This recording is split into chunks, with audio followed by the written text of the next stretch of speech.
And good morning and welcome back to Stay at Home Dad Cooks.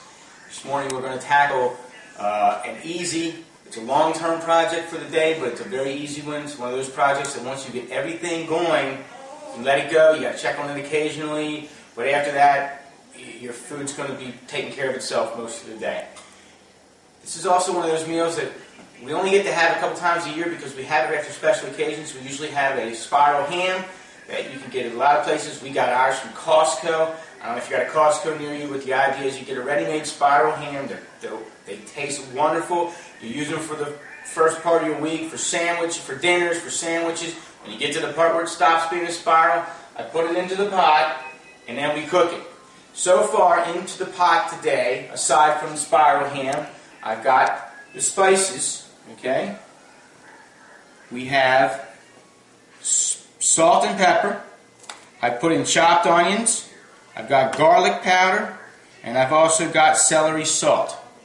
Aside from those, the cans that I've put in already, I have 1 can of tomatoes diced. Usually put no salt added because the ham has got plenty of salt in it. And if you can get any of your vegetables with no salt added when you buy them at the store, it's the best thing you could possibly do for you and your family. So we've got that. I've also got, I put 2 of those in. 2 of those in, and 1 can of black beans. Other than that, we're about to put in some more stuff. But come on over here. I want you to see what we've got in the pot so far. Okay? Now, what we have, lift up a little bit there, camera guy. All right, can you see it? All right, very good. What we've got, of course, is the ham, and what I just described to you, all my spices, the tomatoes, and those beans. Now, the other 3 things that we're going to put in today are going to be white corn, whole new potatoes, and great northern beans. Okay? So we're going to put those in right now. Okay, so again, we got the 3 cans, and I'm going to put them into here. We got the white corn. Just throw that in. Great northern beans. Some people take the juice out. I wouldn't do that. I would take the juice out of the potatoes and the corn because they're very starchy and you want to get rid of those liquids. But the great northern beans, a little bit starchy, but it's also going to be a little sweet, and it's also going to add some essence and flavor to what you're cooking. So we put that in.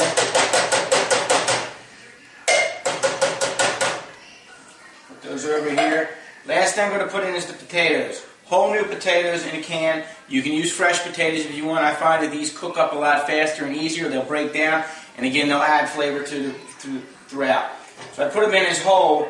Later on, when I'm stirring, I'll break them up into little pieces. We don't care if they're big or small at the end. So coming back over, you can see we've got everything in the pot, and what we're shy of is a little bit of water. So I'm going to go get some water and fill that up. So now what we're going to do is we're going to add water, and I'm going to add enough water to almost fill the ham, which is about that. Now, I don't want to add any more than that because it's going to overflow, and when it starts to cook, it's going to boil over the top. But at this point, we're good. I'm going to turn that on, and I'm going to turn it on a medium.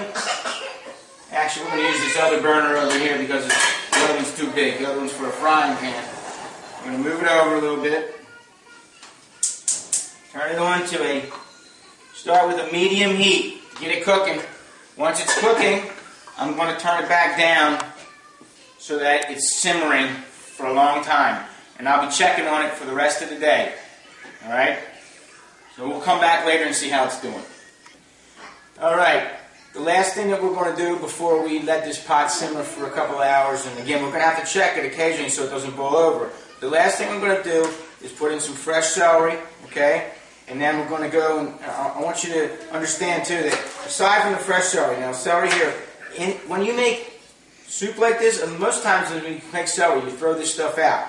When we make soup or stew or anything else, these leaves and everything else add a lot of flavor. So we're just going to throw that stuff in there as well. We're going to chop this all up.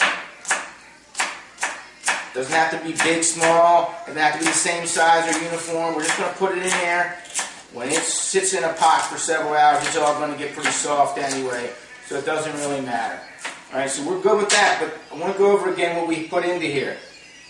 Spices that we put in again were pepper, salt, chopped onion, We could have used fresh onion, but chopped onion, once it's in the soup, will do the same effect as it would if we had fresh onion. Sometimes it has even more concentrated flavor. Garlic powder, celery salt, despite the fact that we put celery in. Celery salt will add way more flavor to than the celery, but this will also add some density to the soup. We use 2 cans of the chopped tomato. We have 2 kinds of beans here, Great Northern and Black. I tend to use whatever I have in my cabinets. You can use kidney beans, lentils. It doesn't matter what kind of beans. I suggest 2 or 3 types of beans, lima beans, navy beans. Whatever you have available is what you should use. And when it comes down to the corn and the potatoes, again, it could be fresh, could be frozen corn. You could throw peas in the soup. As long as you got a good variety of vegetables, either canned or frozen, in with the ham, it's going to come out tasting awesome. So again, the last thing we're going to do is push this little bit of celery into our soup. I'm going to put it in there, bob it down, and we're going to be done for at least an hour, but again, don't let it boil over, okay? We'll check back. Now here is our finished product for the soup. We took the bone out about halfway through the cooking process and chopped the meat up a little bit so it's more tender and more widespread throughout the soup. As you can see here, the soup has thickened up quite nicely. Look at that. Beautiful ham, beans, tomatoes, corn. Very nice. Very hearty meal for a family. Awesome. Can't wait to eat it. And here's what it looks like in the bowl. That, of course, will be my daughter. She's excited about the food, too. Looking good.